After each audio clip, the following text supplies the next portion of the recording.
wavuze ko Igisibo kibera umuntu cyane kurusha igikundiro, nibyo rwose ntabwo yigeze abeshya.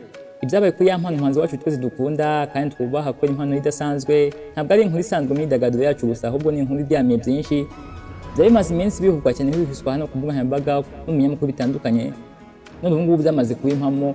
Video ya Yampano yashyizwe hanze yavugishije abantu batari bake cyane, zikura abantu mu byicaro, benshi bose baravuze bavuga n'ibitari ngombwa. Mu gihe abatari bake babibonaga nk'iherezo ry'igikundiro ry'uyu muhanzi, iherezo ry'izina rye, iherezo ry'icyizere yari yifitiye, abandi baribaza bashishikaye bafite ibitekerezo bireba kure bati ese ibyabaye kuri Yampano si inkuru y'ishuri imbaraga nshya no gutangira ubuzima bushya kuri Yampano butandukanye n'ubwo yari arimo. Muri iki kiganiro rero ntabwo twibanda gusa ku byabaye ubwabyo nubwo ari ngombwa ko tubimenya neza, ahubwo turasesengura ingaruka zabyo mu buryo bwimbitse ku buzima bwe bwite n'amarangamutima ye, ku kazi ke k'uyu muhanzi n'umwuga we wose, ku buzima bwa sosiyete yacu muri rusange, ndetse no ku mategeko agenga uburenganzira bw'umuntu ku buzima bwe bwite. Turanareba ingero z'abandi bahanzi bakomeye haba hano mu Rwanda cyangwa hanze yabwo bahuye n'ibibazo bisa nk'ibyo ngibyo nyine Yampano arimo gucamo, kandi tukibaza tuti ese Yampano ashobora kuzabivamo ate yifashishije ubuhanga bwe n'ubwenge bwe, cyangwa se nibwo ubuzima bushya buboneye kandi bufite intego buri gutangira mu buzima bwe. Ese hari izindi ngaruka zikomeye zazamugeraho nyuma y'aho ngaho, nyuma y'ibihe birebire? Muri iki kiganiro cy'uyu munsi rero turakubwira ukuri kose, tugasesengura impamvu n'ingaruka, tunakwereka icyerekezo cy'ejo hazaza h'uyu muhanzi igihe cyose azaba ataramenye ibyo tugiye gusesengura mu busesenguzi bwacu bwimbitse. Nugenda rwose urabucishwa n'isomo rikomeye kandi ry'ingenzi rishobora no kuzagufasha wowe ubwawe mu buzima bwawe bwite no mu mibanire yawe n'abandi, cyane cyane muri kino gihe cya interineti n'imbuga nkoranyambaga zirimo gutera imbere cyane. Reka rero twinjire muri ubwo busesenguzi. Muhawe ikaze, njye nisa mukidabure nk'ibisanzwe, subscribe uzabashirwa n'ibiganiro nk'ibi ngibi. Mbere na mbere reka tumaze tuvuge ibyabaye mu magambo mashya ariko afatika atanga ishusho y'ukuri ku byabaye. Yampano rero nk'uko twese tumuzi, ni umuhanzi twese tuzi kubera impano idasanzwe mu kuririmba no mu kwandika indirimbo. Yabonye ubuzima bwe bwo kwigenga, amabanga abantu bakunda kwerekana bushyirwa hanze mu buryo butunguranye kandi butemewe n'amategeko. Ibi ni ibintu bibabaje cyane rwose.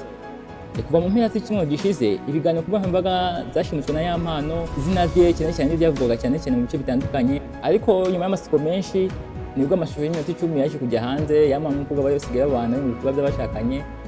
Icyakora bakurikiranye amakuru yizewe bakavuga ko ngo yashyizwe hanze n'umwe mu nshuti z'uyu muhanzi cyangwa se umuntu yahoze akorana nawe. Iyi ntabwo ari inkuru isanzwe kuko yagaragaje icyuho gikomeye mu kwizerana hagati y'abantu, cyane cyane hagati y'inshuti cyangwa abakorana, ituma abantu barushaho kutizerana. Amakuru avuga ko Yampano ubwo yagaragaje ko ibi byakozwe n'uwahoze ari inshuti ye ya hafi cyangwa se umuntu bakoranaga. Amagambo Yampano yavuze nyuma anagaragaza umubabaro ariko anagaragaza icyizere yifitiye. Yagize ati ibuye ryanzwe n'abubatsi nibyo byakomeje imfuruka, ariko rizaragwira wese rizamugira ifu. Aya magambo rero afite imbaraga, agaragaza kwihangana no kwizera Imana mu bihe bigoye rwose dukwiye kuzigiraho natwe. Aha ngaha rero hagaragara ikibazo gikomeye cyane gikwiye kwibazwaho na buri wese muri twe. Ni gute twakwizera abantu batwegereye, inshuti zacu se, abakozi na bagenzi bacu? Ni gute dushobora kwizera ko amabanga yacu n'ubuzima bwacu bwite tuzacungirwa umutekano? Ikindi kandi gikomeye kandi cy'ingenzi ni uburyo Yampano yahise afata icyemezo cyo kuregera urwego rw'ubugenzacyaha RIB. Ibi ngibi bikahita bigaragaza ubushake bwo kugaragaza ubutabera no gukumira abandi ngo batazagirwa nabi nk'uko byamubayeho. Duhereye mu mategeko y'u Rwanda, igitabo cy'amategeko ahana ingingo ya 143 ivuga ko icyaha cyo gukoresha cyangwa gukwirakwiza amashusho y'urukozasoni cyangwa se amashusho yo kwangiza isura y'umuntu, iki cyaha gihanwa n'ingingo ya 243 y'igitabo cy'amategeko ahana. Ivuga ko iyi ngingo ivuga ko gukwirakwiza amashusho y'urukozasoni cyangwa se y'umuntu utabishaka, iki cyaha gishobora gutuma umuntu afungwa imyaka iri hagati y'2 n'5 ndetse n'ihazabu itari nto cyane. Ibi rero bigaragaza ko amategeko ariho kugira ngo arengere abantu.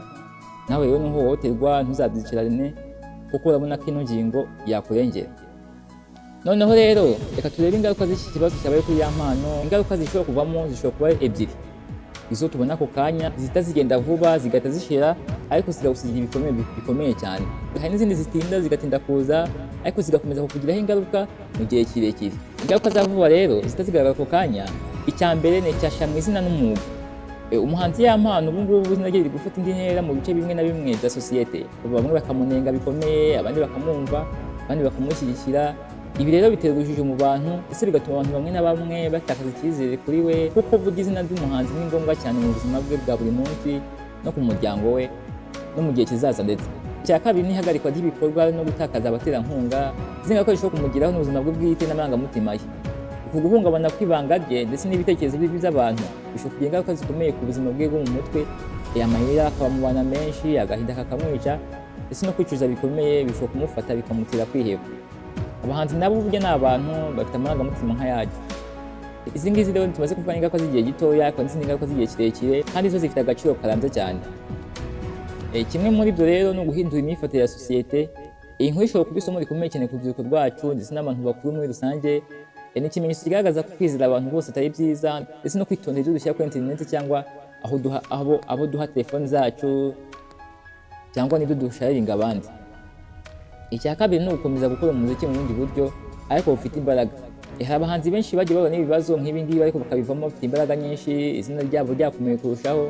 Yampano rero bishobora kumuviramo gukora indirimbo zishya zifite ubutumwa bukomeye zivuga ku bibazo yanyuzemo, bikamuha amahirwe yo kwigisha abantu no kubaha ibyiringiro. Iyi nkuru ntabwo ari inkuru y'umuntu umwe gusa, nubwo bibaye kuri Yampano, ni isomo kuri buri wese muri twe. Niba warigeze kugira ubuzima bwawe bwite kuri interineti ukaba warahaye umuntu ibanga ryawe cyangwa ukaba warashyize ifoto yawe cyangwa video kuri interineti, ibi ngibi ndashyika bigusigiye isomo rikomeye. Iyi ni inkuru tureba twese rwose.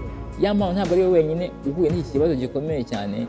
Mu mateka y'imyidagaduro y'isi yose, haba hano muri Afurika, mu Burayi se cyangwa muri Amerika, hari n'abandi benshi banyuze muri ibi bibazo bisa n'ibi ngibi Yampano arimo gucamo, ariko bagakomeza ubuzima bwabo kandi bakabivamo bafite imbaraga zirenze.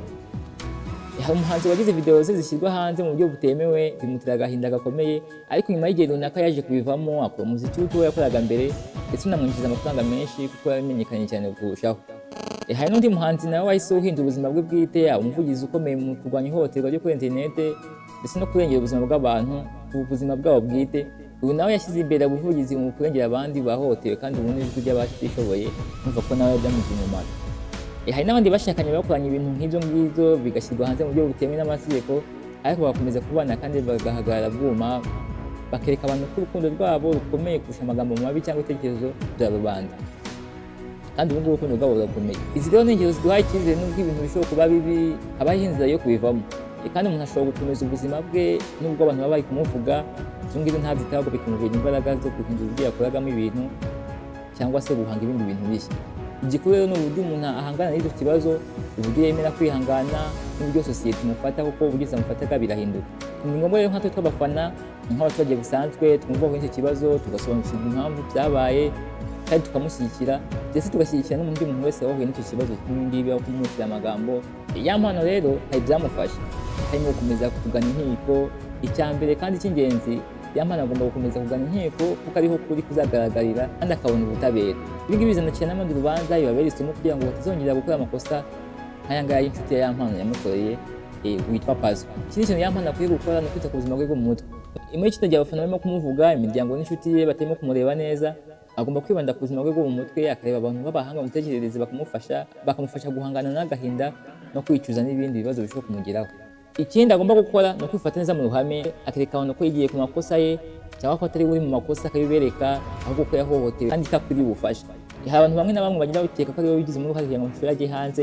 Agomba rero kuzaza kuri kamera akatubwiza ukuri, akatubwira ukuntu byagenze, akatubwira n'uburyo yiyumva kugira ngo natwe duhumurize, kuko abafana bamwe na bamwe bahangayitse baza ese bino bihe cyari gucamo arumva ameze ate. Ikindi kintu ashobora gukora ni uguhinduka umuvugizi mu kwigisha abantu ingaruka zo gushyira hanze amabanga y'abandi. Isomo kuri twe rero nk'abafana, icya mbere ni ukwitondera ibyo dukorera kuri interineti. Tugashishikariza buri wese kwitondera ibyo akora kuri interineti, kwirinda gushyira hanze amashusho y'ubuzima bwe bwite kuko ashobora gukoreshwa nabi n'abantu babi batamwifuriza ibyiza, batamwifuriza iterambere, batamwifuriza kugera kure rwose. Irindi somo rikomeye ni ukwizera abantu bose. Burya kwizera abantu bose batwegereye ntabwo byaba ari byiza. Umuntu mbere yo kumwizera ugomba kubanza kumenya neza uwo ari we. Mbere yo kumubwira amabanga yawe ugomba kubanza kumenya neza rwose, mbere yo kumwiringira ngo umubwire byose ngo umumenye amabanga rwose. Ikindi kandi ni ukurengera abahohotewe. Kurengera abahohotewe ni inshingano za buri wese muri twe, aho kunenga umuntu no kumusebya. Byaba byiza dufashije umuntu wahuye n'iki kibazo cyane cyane nk'uyu Yampano. Ntabwo ari byiza kumubwira ngo twabonye ngo umeze gutya, ngo twabonye ngo ufite ibintu ngo birebire. Ntabwo ari byo rwose. Yampano n'abandi bantu bahuye n'ibibazo nk'ibi ngibi tugomba kubaba hafi. N'ubusanzwe no mu buzima busanzwe tugomba kuba ijwi ry'abahohotewe. Gusa ikindi kintu ugomba kumenya ni uko inkuru ya Yampano ntabwo irarangira. Iyi ni intangiriro y'urugendo rushya ruzaduhumura amaso rukatwigisha. Tuzakomeza kuhakurikirana iyi nkuru kugeza igihe ukuri kose kuzamenyekanira n'ubutabera bugatangwa. Ntimuzacikane n'ibindi biganiro byacu bizakomeza kubagezaho ukuri kose, ubusesenguzi buhamye.